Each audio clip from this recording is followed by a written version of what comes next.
Hi guys, meron tayong gagawin na iPhone XR.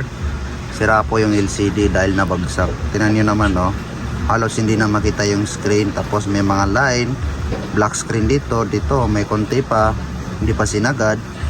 So ang sabi ni madam, ang kwento niya sa amin dito is nabagsak daw yung LCD, kaya nasira na rin siya. So ang gagawin lang po natin dito is magpapalit tayo ng LCD.